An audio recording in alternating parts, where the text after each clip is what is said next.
Protocols d'actuació per augmentar la confiança.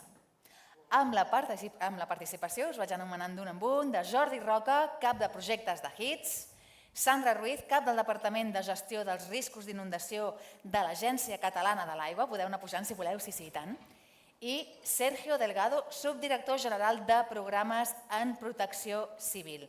Moderarà Ricard Ruiz, consultor d'ABM. Un aplaudiment, sisplau, per tots ells.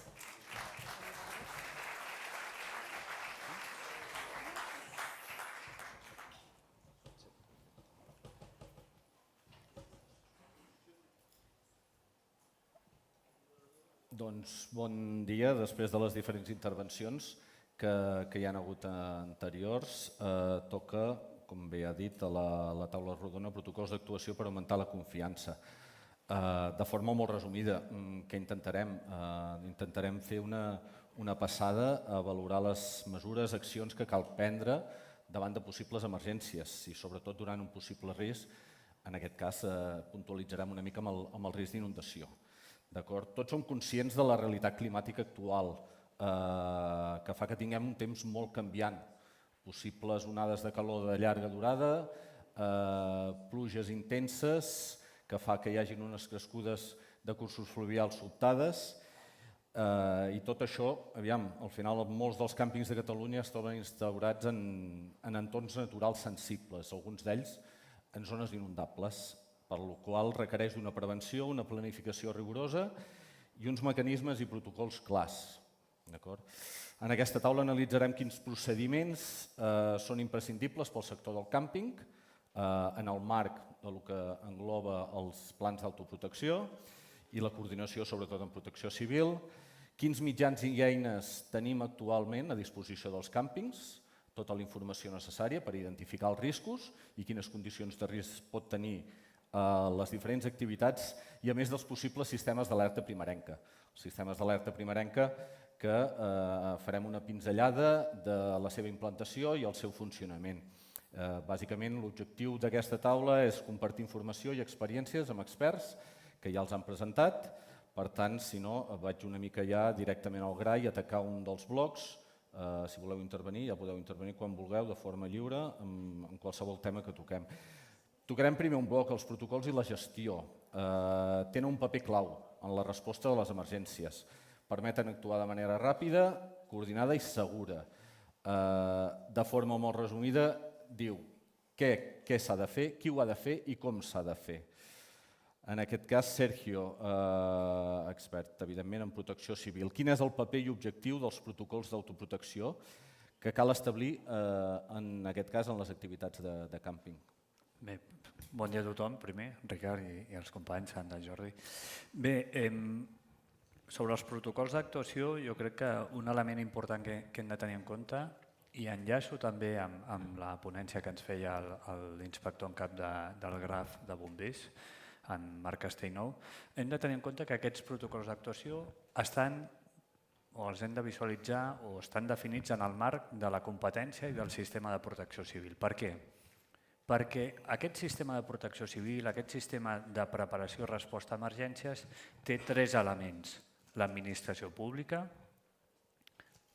la ciutadania a través del voluntariat, que es prepara i que ajuda, i els serveis d'autoprotecció. Què vol dir això? Que les activitats sotmeses a riscos interns o externs i possibles emergències han de tenir aquesta capacitat d'autoprotecció pensant en protegir-se i protegir, en aquest cas, els seus usuaris. I a més, fer-ho des d'una perspectiva molt clara, que és que aquest rol d'autoprotecció no estarà mai substituït per l'administració pública. És a dir, no hem de pensar que aquesta seguretat de l'activitat vindrà donada només per l'administració pública, pels serveis d'emergència. Fa una estona ens ho han dit bastant clarament els companys de bombers.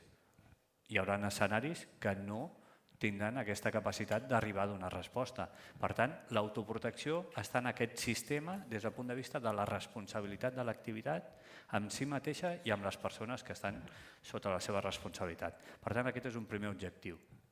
La resposta al risc i les emergències, primera baula, la pròpia activitat que està sotmesa a aquest risc. Segon, Segona idea important d'aquests protocols d'actuació, la coordinació amb les administracions públiques, en aquest cas amb Protecció Civil, la importància d'aquests protocols que ens garanteixin aquesta comunicació en un moment de crisi, en un moment complicat, on les coses realment es poden posar complicades i hem d'anar plegats de la mà.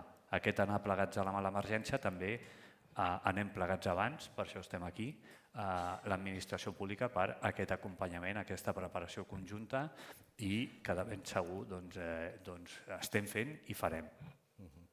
En tema de riscos, aquests protocols, podem dir que queda englobat tot amb la figura del pla d'autoprotecció. Què cal fer, perquè fins i tot m'hi he trobat, que aquest pla de protecció, les mesures o els protocols que es defineix, no quedin en paper. O sigui, he arribat a sentir, escolta, ja ha fet el tràmit i que no quedi en un calaix. Quines mesures o com cal actuar perquè sigui eficient? Bé, el primer que hem de fer és que ens ho hem de creure. Les activitats us heu de creure que això no és només un compliment normatiu.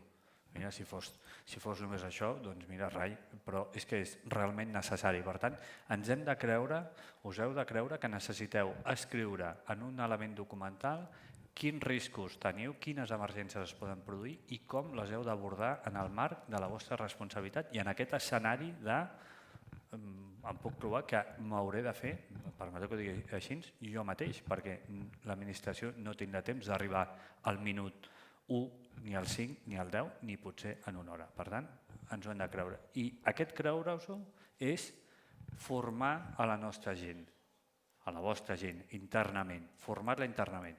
Deia el president, farem exercicis amb els serveis d'emergència. Això està molt bé i és molt necessari, evidentment, però primer us heu de formar vosaltres i la vostra gent. Allà diu qui ha de fer l'alarma, qui ha de trucar al Centre de Coordinació de Protecció Civil, al CECAT. Allà diu cap a on s'ha d'evacuar, on ens hem de confinar. Tothom que hagi de fer aquestes accions ho ha de saber. Tothom ho ha de saber, no es pot improvisar, l'emergència és molt complicada de respondre, necessita automatismes que s'han de preparar. Per tant, això és importantíssim. Has fet referència a la coordinació, que és vital, activitats amb l'administració. Seguint una mica en el context dels plans d'autoprotecció, a nivell municipal la figura de protecció és el DUPROCIM, el document únic de protecció civil municipal. Com s'entrellacen aquests documents? Perquè al final el pla d'autoprotecció és de l'activitat, el DUPROCIM és a nivell municipal.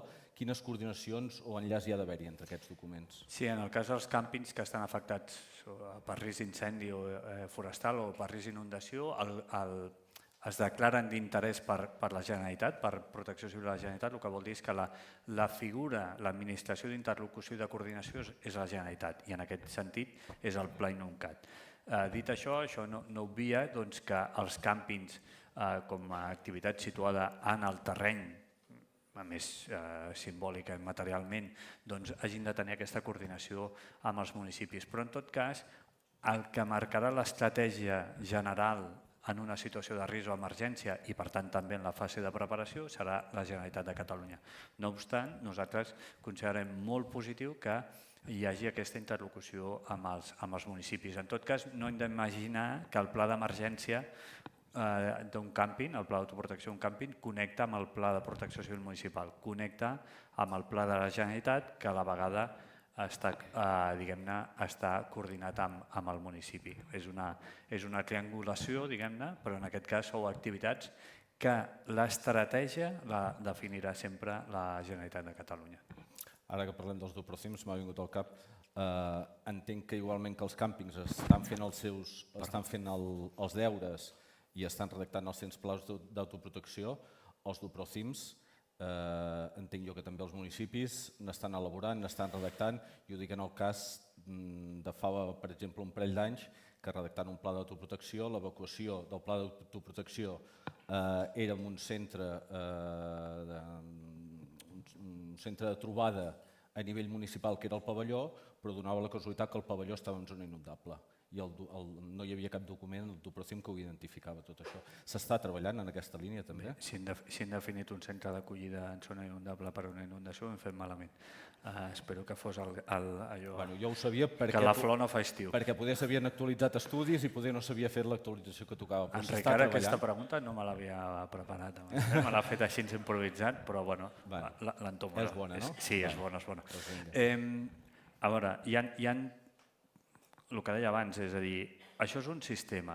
Llavors, de la mateixa manera que demanem que les activitats impulseu els vostres plans d'emergència, les administracions públiques també ho hem de fer. Nosaltres acabem de revisar, conjuntament amb els companys de l'Agència Catalana de l'Aigua i del Servei Meteorològic, el nostre pla Inuncat. És un pla molt reforçat i molt enfocat a aquest escenari de canvi climàtic i de simultaneïtat i de grans emergències. I amb els municipis, amb els Duprocims, la Generalitat, conjuntament amb les diputacions, en aquest cas hem posat sobre la taula una inversió econòmica important per la contractació de l'elaboració d'aquests documents, de manera que tots els municipis en el termini de 2 anys tindran aquesta planificació de protecció civil municipal actualitzada. Per tant, estem en el moment en el que tot el sistema s'està posant al dia i s'està adaptant a aquest escenari de canvi climàtic. Per això és molt important que les activitats no us quedeu enrere en aquest projecte estratègic per la seguretat del país, que és posar-nos al dia i adaptar-nos a l'escenari de canvi climàtic. Sempre ha estat necessari que tingueu plans d'autoprotecció, que tingueu una preparació. No perquè ho digui la norma, perquè és que és necessari des del punt de vista de resposta a emergències, però ara, en el moment que estem, és imprescindible. I a més, insisteixo, les administracions estem fent aquest pas, aquest esforç. Hem parlat abans de radars, del projecte de radars, però aquesta revisió de l'INUCAT, l'elaboració dels plans municipals, tots estem enfocats i estem abocats a aquesta preparació. I vosaltres també ho esteu fent i compteu amb les administracions, però deixeu-me insistir en que és un moment en què és vital, imprescindible fer-ho. Ja no podem demorar-ho més. És el moment de fer-ho, és ara. Hem fet referència a l'INUCAT, que és el pla d'emergència per inundacions. Entrem ara una mica en detall. En referència al risc d'inundació, les zones inundables, la cartografia de zones inundables, el que vulgarment es diu les taques d'inundació. Tota aquesta informació al final s'obté de modelitzacions hidràuliques, de simulacions hidràuliques, que a nivell oficial és, en aquest cas, l'Agència Catalana de l'Aigua, la Confederació Hidrogràfica de l'Ebre, que té aquests mapes d'inundació. En aquest cas, és tota una informació que és vital per la planificació territorial i per la protecció. Sandra, com a representant de l'Agència Catalana de l'Aigua, com poden els càmpings disposar d'aquesta informació? Hi ha cartografia, hi ha models, aquestes eines, tota aquesta informació, com els càmpings se'n poden fer beneficiar o poden consultar? Ens hagueu convidat i que tinguem l'oportunitat d'explicar tota la feina que fem i sobretot on la podeu localitzar i com us pot ser útil. Si us sembla bé, jo articulo la meva resposta com en 3 punts. La primera és bàsicament què és el que fem nosaltres com a agència, com elaborem aquesta cartografia i com l'ampliem. El segon punt serà on la podeu localitzar i sobretot el tercer, com pot ser útil per vosaltres de cara a la definició de tots aquests protocols i plans d'autoprotecció. Aleshores, nosaltres el que fem és, en el marc de la implantació de la Directiva d'Inundacions, el que t'estableix és que has d'identificar primer el que són els trams amb més risc d'inundació, amb un risc més probable. Això és la primera fase, que és l'avaluació preliminar del risc d'inundació. Ara just acabem de passar la informació pública del primer cicle. Un cop identificats aquests trams, el que fem és elaborar els mapes de perillositat i de risc amb els companys de protecció civil. Esperem que en uns mesos ja es pugui posar informació pública, tota aquesta informació actualitzada. I finalment el que fem és elaborar el pla de gestió dels riscos d'inundació, on s'incorporen totes les mesures que tots els actors implicats en la gestió del risc han de promoure en els següents 6 anys. Aleshores, aquests mapes els podeu consultar en el nostre visor d'espais fluvials, però també en el Sistema Nacional de Cartografia de Zones Inundables. Trobareu 4 fonts de dades. 3 són escenaris associats a 10, 100 i 500 anys de període de retorn, que no és una probabilitat de que passi una vegada cada 100 anys, sinó que el que vol dir és que en un any el T10 vol dir que hi ha una probabilitat del 10%, 100 anys vol dir que hi ha una probabilitat del 0,1, em sembla que és, no? No, de l'1% i de 500 anys és del 0,2%. És una manera estandarditzada que nosaltres tenim de que es pugui donar un determinat escenari en un període molt concret. Aleshores, quan vosaltres consulteu aquesta informació a la nostra pàgina web, que trobareu, ja us dic, aquests 3 escenaris, el que és molt important és que pugueu localitzar el que és la vostra instal·lació, però sobretot el que són els usos que són vulnerables. La lectura que fem nosaltres com a agència és la que ens estableix el Reglament de Domini Públic Hidràulic. Què és vulnerable per nosaltres? Doncs tots aquells usos on pugui haver una pernoctació, diguéssim, en zones de risc. Quines són les zones de risc per nosaltres? Doncs bàsicament el que diem que és la zona de flux preferent, que és aquell espai del riu on agafa més força i pot agafar una alçada d'1 metre, una velocitat superior d'1 metre o la combinació dels dos també que supera un determinat llindar. Aquí sí que la normativa t'estableix una sèrie de limitacions, però sempre hi ha una possibilitat de reallotjament, de reubicació. Nosaltres ens movem a aquest escenari. A partir d'aquí sí que s'ha de tenir molt clar que nosaltres com a Agència Catalana de l'Aigua no emetem els avisos, no operem l'emergència. El que fem és fer una lectura de la vulnerabilitat de l'activitat en el sentit d'usos en zones on pot haver-hi un risc. Aquí ja sí que es treballa en el marc del Pla d'autoprotecció i de la mà dels companys de protecció civil per establir vies d'evacuació, llindars d'activació de les diferents fases, etc.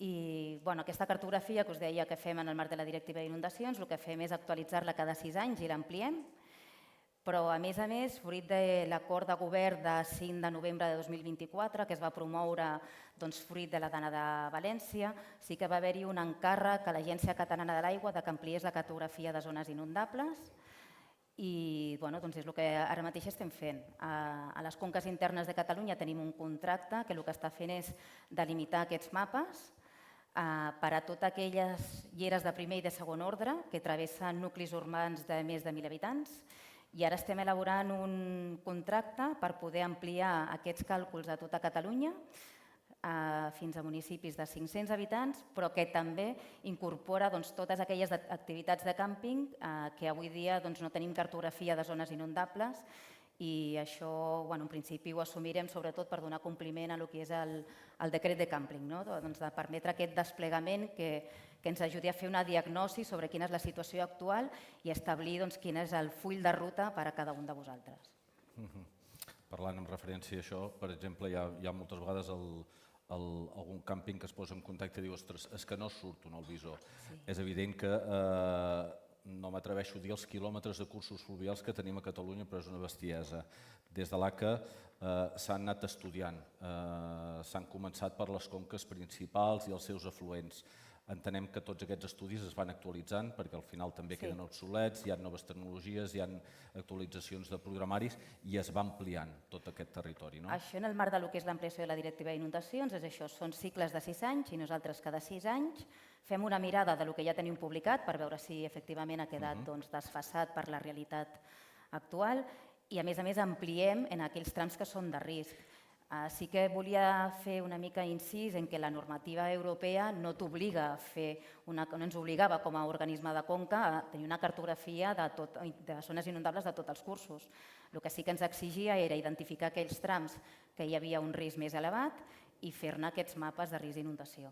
Nosaltres ho farem en compliment d'aquest acord de govern i intentarem arribar al màxim de lleres possible, on disposem informació. Perfecte. Has parlat de la gestió de l'emergència, que l'ACA d'alguna manera fica la informació i la gestió de l'emergència recau més a protecció civil. Però sí que des de l'ACA hi ha eines digitals, hi ha un visor, l'aigua en temps real, hi ha mecanismes, les estacions d'aforament, tota aquesta informació és consultable, és la informació que també disposa Protecció Civil, però també diguéssim és pública i es pot consultar. Sí, nosaltres, tal com ella està explicant, tenim un visor que crec que és l'aigua a temps real, Amb aquest visor nosaltres el que tenim incorporada és informació tant de la que ens facilita el Servei Meteorològic de Catalunya, de pluges i de predicció, però també tenim les dades que queden registrades a les nostres estacions d'aforament. Aquestes dades són bàsicament alçades de la mena d'aigua o cabal que queda com registrat. En el marc del que és l'operativa de l'emergència, hi ha com un equip que treballa en continu, en col·laboració amb el Servei Meteorològic i també en Protecció Civil. Hi ha una coordinació, la veritat és que molt estreta i contínua en el temps. Aleshores, el nostre paper com a agència és fer una lectura hidrològica d'aquestes dades de pluja que ens arriben del Servei Meteorològic, és a dir, com aquesta dada de precipitació es tradueix en una resposta de la conca, de quan comença l'aigua a circular per la llera. Aleshores, hi han establerts com una sèrie de llindars i aquests llindars el que et permeten és fer unes comunicacions hidrològiques que no avisos, i aleshores el que fem és comunicar que en determinats llocs pot haver-hi un risc que hi hagi una superació d'un determinat llindar. Protecció Civil, a través del CECAT, el que fa és, amb aquesta informació que nosaltres els donem i la informació que proporciona el Servei Meteorològic, activen les diferents fases del FENUNCAT, també en base a la seva experiència, etc. En referència a això, és evident que és penso jo, una molt bona eina per coordinar administracions per temes d'avisos, però ja també aprofito una mica perquè al final és públic. Aquest visor el pot consultar qualsevol. I fico l'exemple que en una de les avingudes de l'any passat, al desembre, jo personalment a les 5 del matí ja estava davant de l'ordinador i podia veure com estava creixent el riu Lòmuga, com podia créixer el Llobregat i fer un seguiment fins i tot. O sigui que d'alguna manera no és pas... és una mica tècnica, però és a nivell d'usuari i molt consultable tota aquesta informació. Hem parlat de la gestió, hem parlat de les zones inundables, anem una mica més enllà, a combinar les dues matèries i de parlar de com podem activar aquests avisos. Sí que parlem a nivell d'administració, hem parlat fins ara de les activacions dels avisos de l'administració, però com a càmping, concret, en el cas de càmpings en zones inundables, anem a parlar d'aquests sistemes d'alerta primerenca d'inundació. Al final és molt bo, penso jo, i és a nivell personal, que tot això estigui automatitzat. Fins ara, d'alguna manera, el tema d'avisos, si ens anem 10-20 anys enrere, tot això no existia. Abans hem parlat de noves tecnologies. Jordi, tu que domines el tema i ets expert, aquestes noves tecnologies que a dia d'avui tenim amb aquests sistemes d'alerta primerenca d'inundació, com ha evolucionat tant o quin servei poden fer aquestes tecnologies amb aquest sistema? Moltes gràcies per convidar-me. Jo vinc de Heights, que és una empresa tecnològica que va sortir de la Universitat Politècnica de Catalunya, i nosaltres hem desenvolupat una plataforma que permet anticipar i donar suport a emergències meteorològiques. En principi de tot tipus, no només inundacions que parlem aquí, sinó també onades de calor, ventades, que siguin.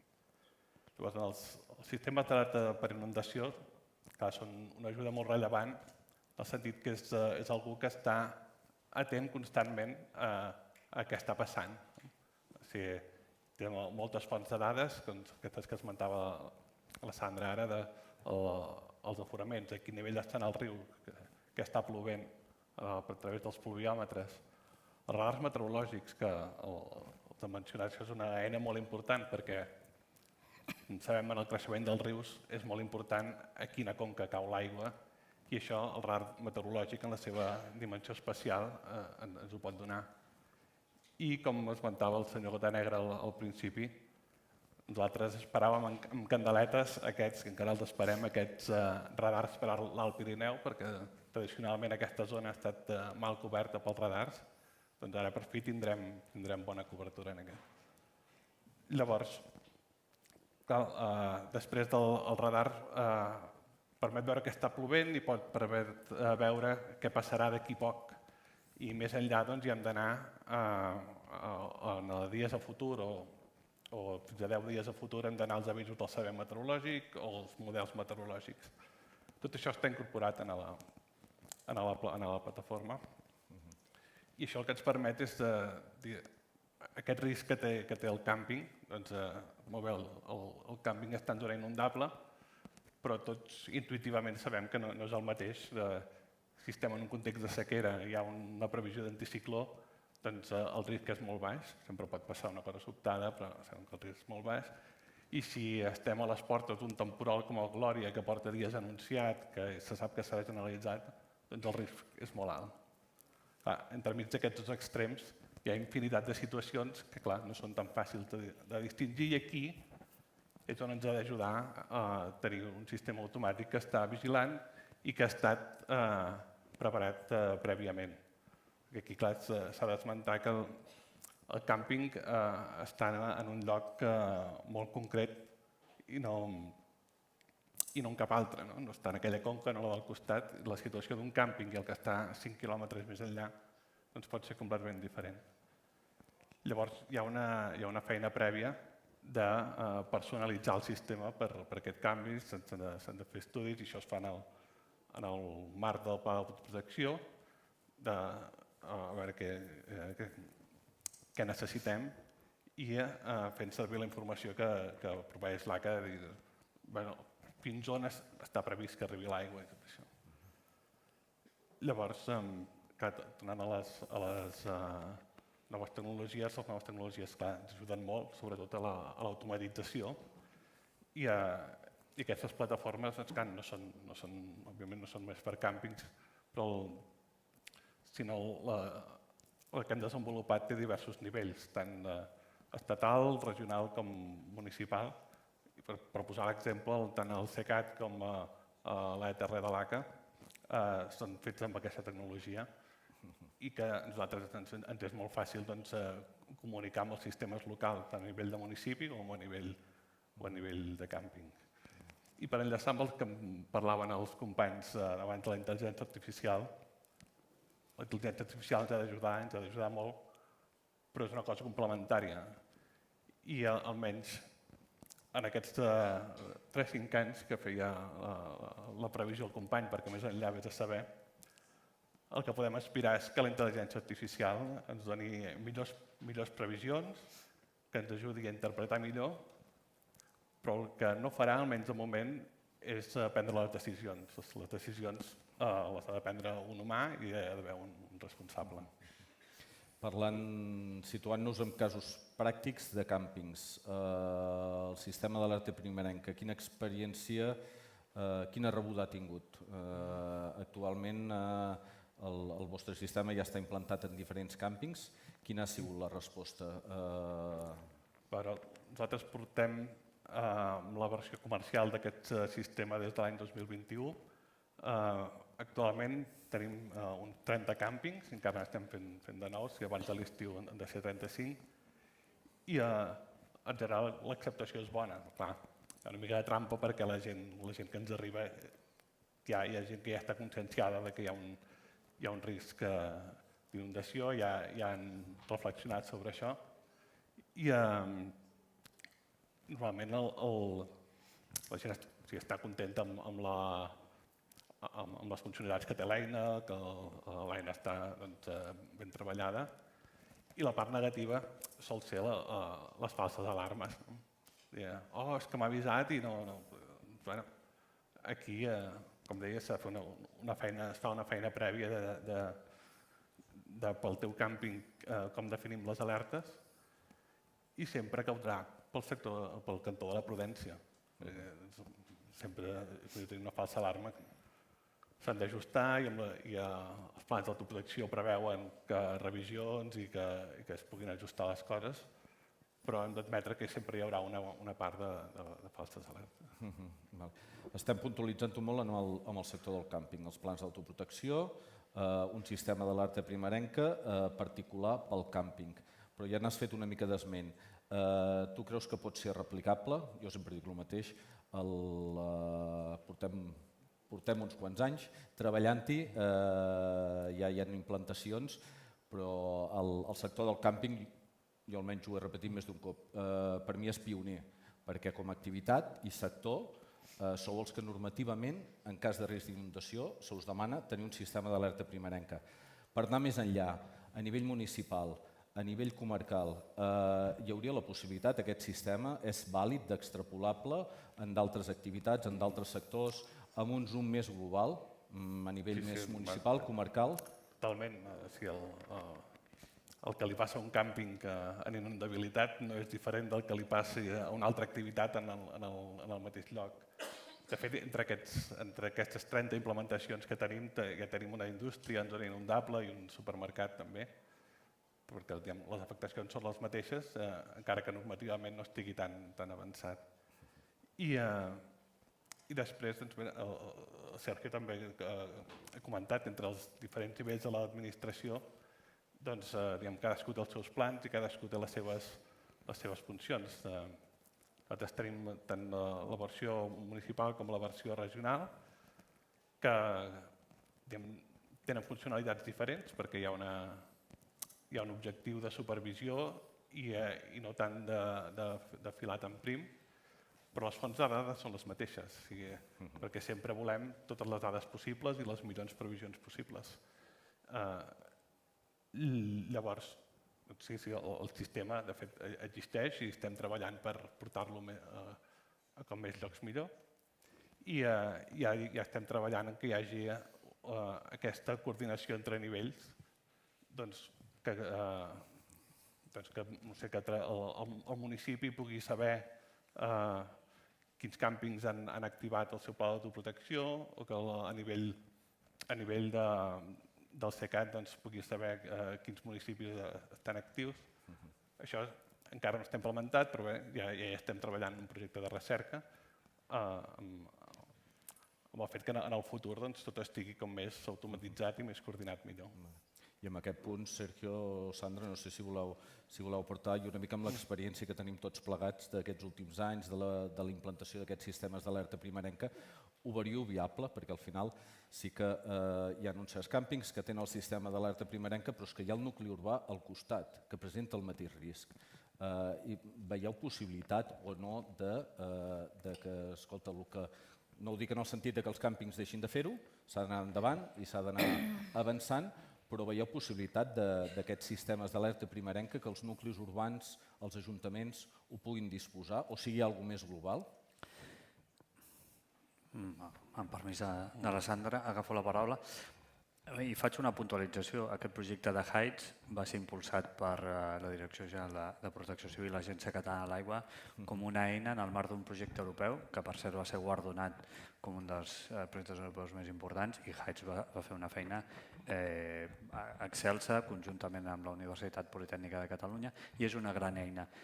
Disposar d'un sistema, la de Heights i altres que es puguin desenvolupar, però estem parlant en aquest cas d'aquesta empresa, disposar de sistemes d'alerta primerenca davant inundacions, vivint a la Mediterrània i desenvolupant una activitat a la natura que inclou la pernoctació en estructures febles, perquè són necessàries, perquè és intrínseca l'activitat, és necessari. És més necessari que en altres tipus d'activitat? Permeteu-me dir que sí. És a dir, i això no és negatiu, perquè ho diu el lema, natura per gaudir, seguretat per confiar. Volem fer aquesta activitat, la fem a la natura, hi ha riscos, no ens enganyem. És una activitat amb una vulnerabilitat intrínseca i l'hem d'afrontar. Per tant, totes les activitats que estan sotmeses a un risc d'inundació necessiten un sistema d'alerta primerenca? Sí, però quan comencem a fer l'ordre de prioritat, que tots a la vida ens hem de prioritzar les coses, doncs els càmpings, per les seves característiques, per les que teniu, són els primers. I és bo que ho abordem i ho estem fent. Per tant, sí. A partir d'aquí, administracions públiques, nosaltres tenim sistemes d'alerta primerenca, com explicava la Sandra, perquè en el moment que un riu que està sensoritzat s'activa, hi ha la coordinació, hi ha els avisos, us arriben els avisos. Els municipis també s'està treballant, estem treballant perquè tinguin aquest tipus d'eina, però sobretot perquè tinguin clar el moment en el qual han de fer accions. I Ricard, si m'ho permets, avanço una mica una qüestió que potser vindria més endavant, que és dir, què és imprescindible ara mateix? Que tothom tingui clar en quin moment ha d'actuar. I això és definir un llindar. Sistema d'alerta primerenca. Automatitzat? Perfecte. Com deia el Jordi, estic molt d'acord. La decisió final és un element humà que decideix una persona. Hem de tenir uns llindars i si és automatitzat, millor. Tanco una mica la reflexió en el sentit de dir hem de tenir unes referències clares heu de tenir unes referències clares de quan esteu en risc. I discrepo, perdona Jordi, amb el concepte de falsa alarma, perquè això és un biaix negatiu que tenim, que ens hem autoimposat. No és una falsa alarma. Hi havia una probabilitat rellevant de que hi hagués una situació d'inundació. Per tant, l'hem abordat. Com l'hem abordat? Ho hem escrit. Torno a dir, és imprescindible que tingueu clars uns llindars de quan heu de fer determinades accions. I això és el que forma part del pla d'autoprotecció. I m'avanço una qüestió, perquè vaig veient que el temps passa. Una segona qüestió. Igualment és imprescindible que aquest treball que feu intern d'organització amb el pla d'autoprotecció en la formació del vostre personal es faci també a nivell dels usuaris del càmping. Ha d'estar la informació disponible. Han de saber que estan en una activitat a la natura que té uns riscos. Tots som adults. El que vagi a un càmping pensant que no hi ha un risc d'inundació d'incendi és que potser no n'hi hauria ni d'anar, permeteu que ho digui, perquè tu vas a aquesta activitat i ho saps, això és així. I ens hem de preparar. I la tercera cosa important, heu de garantir, heu de vetllar, entre tots hem de vetllar perquè tinguem la capacitat de tenir contacte amb vosaltres. Nosaltres no sabem quin és el vostre telèfon mòbil ni el vostre correu electrònic. Nosaltres, vull dir, Protecció Civil, el Centre de Coordinació Operativa. El pla d'autoprotecció, quan es presenta, contempla aquestes dades. Però permeteu-me dir, si el pla d'autoprotecció, pel motiu que sigui, no està presentat, com a mínim tenim serveis territorials de protecció civil a tot arreu, heu de vetllar perquè tinguem les dades de contacte per si en un moment determinat hem de fer un avís de caràcter generalitzat. Aquests 3 elements crec que són imprescindibles.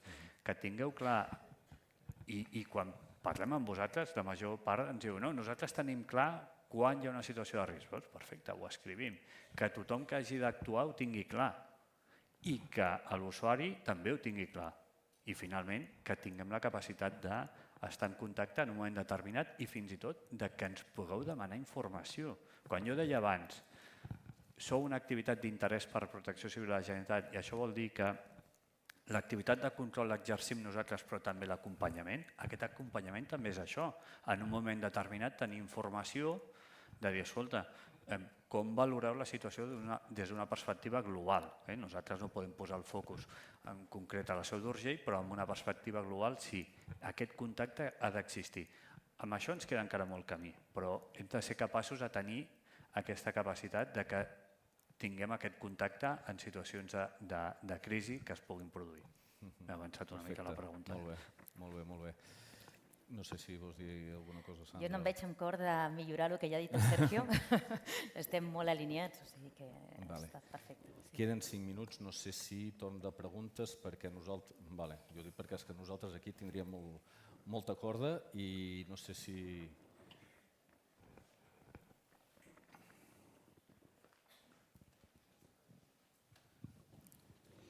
Hola, bon dia. Soc Tomàs Centenac, de l'Associació de Càmpings de Lleida, i voldria fer una pregunta en relació a la que ha comentat la Sandra, d'aquesta actualització de dades que es fan. Entenc que l'ACA actua dins de la demarcació de les conques internes de Catalunya. Vull pressuposar que aquí estem, a la seu del Congrés, estem a territori de la Confederació Hidrogràfica de l'Ebre, que la Confederació també està fent aquesta actualització, perquè si no tornem a estar amb el de sempre. Conques internes es fa una feina, d'acord amb el decret que es va aprovar l'any passat, però els que estem a Lleida estem en una zona fosca. Llavors és rectificar, preguntar si la Confederació està fent aquesta mateixa feina d'actualització de dades de cara a la redacció dels plans d'autoprotecció, dels estudis hidràulics, etc., dels càmpings que estem a Lleida. Gràcies. A veure si em sé explicar. En el marc del desplegament del que estableix la Directiva d'Inundacions, quan fem aquests mapes de perillositat i risc de la mà dels companys de Protecció Civil, la Confederació elabora els seus mapes per la conca de l'Ebre i nosaltres ho fem per les conques internes de Catalunya. Això és d'aquesta manera i ens aplica la mateixa normativa, per tant, cada 6 anys aquesta informació s'actualitza, amb ritmes diferents, però aquesta informació s'actualitza. Però per donar compliment a l'acord de govern, nosaltres ara tenim aquest contracte que és per conques internes, d'ampliació d'aquesta cartografia de zones inundables, però el que estem preparant, que sortirà a licitació en uns mesos, serà per tota Catalunya. Sí que ho farem per tot l'àmbit català i per tots els campins que no tinguin informació de zones inundables. Hem d'acabar de veure amb la Confederació com ens acabem d'organitzar, però la previsió és fer-ho per tot el territori. Una petita puntualització és, a banda del tema dels estudis, en situació de risc, saps i sabeu tots que la coordinació que tenim amb l'Agència Catalana de l'Aigua des de Protecció Civil també la tenim amb la Confederació Hidrogràfica de l'Ebre, amb les seves eines i les seves capacitats, que són similars, amb les seves diferències, però hi ha coordinació també.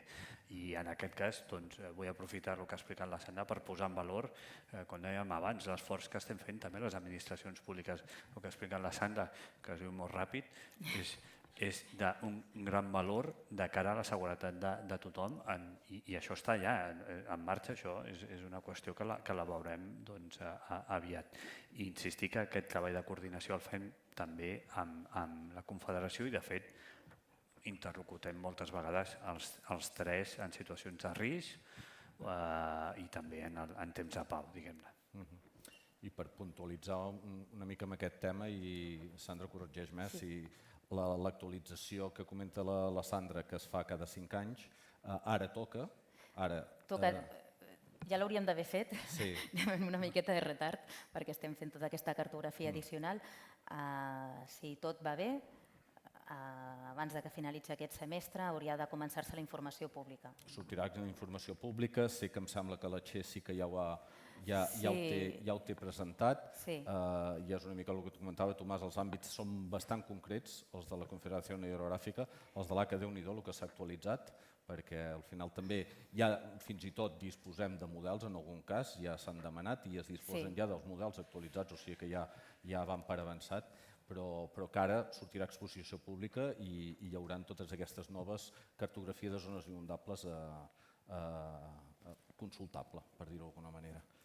En tot cas, no sé si n'hi ha una més, com a molt, perquè m'estan dient que ja hem de tallar. Bon dia. Primer volia dir, vinc d'un càmping, estem a l'Escala i volia aclarir el tema del Duprocim. A veure, per una banda nosaltres tenim el nostre pla d'autoprotecció, que l'hem de tenir. Per l'altra banda, el Duprocim, que també haig de dir que soc regidora a l'Ajuntament, però estic a l'oposició. He estat fent molta pressió per tenir aquest Duprocim, que no el tenim, i aquest estiu ens vam trobar amb un episodi, amb un incendi. Llavors vam desallotjar la meitat del càmping. Entenc que aquest Duprocim deu recollir d'alguna manera aquesta connexió que hem de tenir també a nivell municipal com a empresa. Ens vàrem trobar que estàs demanant a la gent que se'n vagi, la gent quan ve a un càmping ve amb cotxe, ve amb autocaravana, no li pots dir que se'n vagi caminant, i nosaltres, per exemple, com molts càmpings, no estem en el nucli, estem a les afores. Perquè us feu una idea del càmping en el lloc on s'hauria d'anar a refugiar la gent, estem parlant de 5 quilòmetres, això a la nit. La primera cosa que nosaltres aconsellem és que no comenci la gent al caos de moure cotxes i autocaravanes. Com moguem aquesta gent fins a l'altra punta de poble sense que moguin el seu transport? Llavors, no hi ha opcions, és una cosa que he estat demanant i demanant, no tenim pensat res, o sigui, en cas d'incendi, parlant clar, campi qui pugui. Aquí la pregunta era aquesta. Entenc que aquest Duprocim, encara que no sigui, sinó que Protecció Civil té fil directe amb el problema que hi hagi en aquell moment al càmping, entenc que aquí a nivell municipal també hi ha d'haver-hi alguns mínims.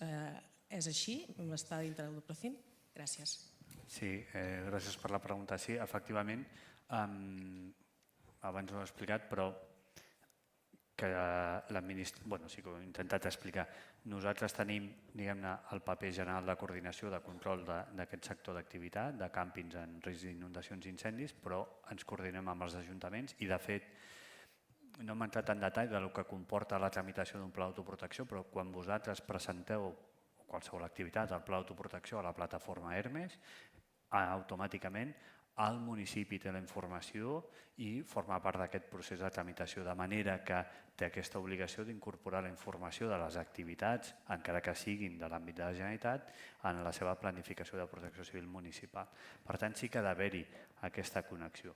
El que jo sí que indicaria és, això no vol dir que el municipi tingui la responsabilitat de fer-se càrrec d'aquests usuaris.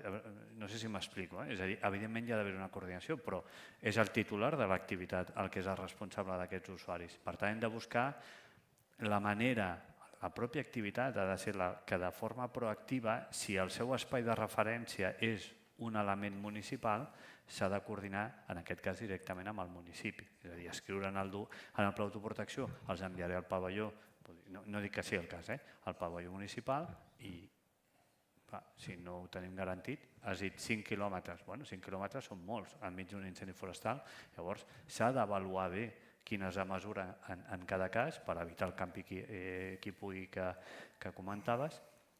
I el que és important és, torno a dir el que deia al principi de l'explicació, que en el marc de les activitats tingueu aquesta capacitat d'autoprotecció en aquests escenaris. Si cal amb la implicació de recursos municipals o complementaris, d'acord, però també es poden buscar estratègies en espais, diguem-ne, en algun cas, en algun càmping, el que s'ha buscat són espais sense que hi hagi un confinament dins d'un element estructural, espais on el foc es considera que, excepte grans incendis, com ens explicaven abans, no té la capacitat d'arribar a afectar la gent. Això és el detall fi. Per això hi ha la idea d'aquest pla d'autoprotecció i d'uns tècnics formats, segurament en el vostre cas està perfectament recollit en el pla d'autoprotecció i per això és important baixar el detall de cada càmping. Però responent a la pregunta, sí, el Duprocim que ha d'existir ha de tenir en compte les activitats que hi ha i si tenen aquesta necessitat en aquest cas concret. Però torno a dir que és important també, en la mesura que tingueu l'autosuficiència, tindreu garanties. En el moment que aneu depenent de tercers, doncs es complica més. I també s'ha de mirar en el detall fi, és a dir, tenim la visió clàssica del confinament en el pavelló, s'ha de mirar cas per cas. Potser això s'ha de mirar. Aviam, sí, l'última pregunta. Del 2007 de la Comunitat Europea, el procediment a seguir, estem totalment d'acord i és una eina molt ben programada. El problema és qui introdueix les dades i d'on s'obtenen les dades que es fan a les simulacions. És a dir, els caudals que s'estan emprant per redactar els mapes estan ultradimensionats i no hi ha cap aparell de mesura que ho certifiqui. En concret, la hidrogràfica de l'Ebre, el Noguera Pallaresa, té 2 estacions de foro i l'empresa que ens deixen a l'aigua per fer el ràfting diu no els mireu perquè no funcionen. O sigui, amb aquests dos aparells entreu una dada a l'ordenador que està ultradimensionada. Per tant, els mapes no reflexen la realitat, estan exagerats. Aquesta és una. I la segona, utilitzant que es parla tant de la intel·ligència artificial, al Noguera Pallaresa hi ha una capacitat de resguardo exactament de 100 hectòmetres cúbics, és a dir, 50 vegades el volum del nou camp, i això no es té en compte. I la intel·ligència artificial diu que aquests plans d'inundabilitat són falsos perquè no es contempla aquesta opció de reduir el caudal màxim d'avinguda. Intento explicar-ho. Nosaltres, quan elaborem els mapes, la informació que utilitzem són les dades de pluja que ens proporciona l'organisme oficial de la Generalitat, que és el Servei Meteorològic de Catalunya. Són dades que han actualitzat fa molt poc, són recents, tenim confiança plena en que són bones i és amb aquestes dades amb les que nosaltres fem l'estimació, la transformació de la dada de pluja en una dada de cabal, i amb aquestes dades de cabal es transformen en unes taques de zones inundables. El que fem amb les dades que queden registrades a les estacions d'aforament, i parlo en el cas de conques internes de Catalunya, però estic segura que la Confederació fa exactament el mateix, el que fem amb les dades és calibrar. O sigui, tenim un escenari teòric i aleshores el que fem és ajustem els resultats perquè doni escenaris similars als que s'obtenen amb les dades que queden registrades a les estacions d'aforament. La limitació que té això és que, malauradament, no hi ha tants escenaris extraordinaris. Amb el que vull dir que els escenaris on més o menys l'aigua va per la llera, això està perfecte, però no tenim dades registrades de molts escenaris on hi hagi un desbordament. Però crec que són dues coses diferents. Una cosa és les dades que fem servir amb els models, que provenen de l'organisme oficial, el Servei Meteorològic de Catalunya, dada de pluja transformada en cabal i aquest cabal amb uns mapes. I, per una altra banda, es fa aquesta feina de realment comprovar si aquests mapes són o no fiables. Nosaltres no fem servir intel·ligència artificial en l'elaboració d'aquests mapes. A data d'avui nosaltres no la fem servir. En referència a aquest punt, acabo de puntualitzar, al final també són dades que es van actualitzant. A vegades remunto a 20 anys enrere, s'utilitzaven una sèrie de dades que eren dades estadístiques a partir de dades més o menys reals. Puc dir el cas, per exemple, el que comenta que són exagerades. En algun cas concret, els nous càlculs han donat valors inferiors. Per tant, d'alguna manera ja es va corregint, segurament molt a l'alça pel tema del canvi climàtic i perquè hi ha pluges, però en d'altres llocs també s'ha actualitzat i han sortit valors a la baixa. Això és l'organisme oficial, o sigui, hi ha un organisme de la Generalitat que és l'especialista en dades de pluja i són les que ens proporcionen i fan l'anàlisi de la informació que n'hi ha i afortunadament ara tenim una sèrie de dades molt, molt llarga i molt robusta. Siguem conscients, perdoneu-me, nosaltres al dia a dia veiem incidents, episodis de pluja a tot el territori. Cadascú veu només on viu i l'històric més o menys recent o ampli que tingui. Jo no conec el cas particular ni conec tot el territori, però jo us hi puc assegurar que estem veient registres de pluja absolutament anòmals, fora d'estacionalitat. No vull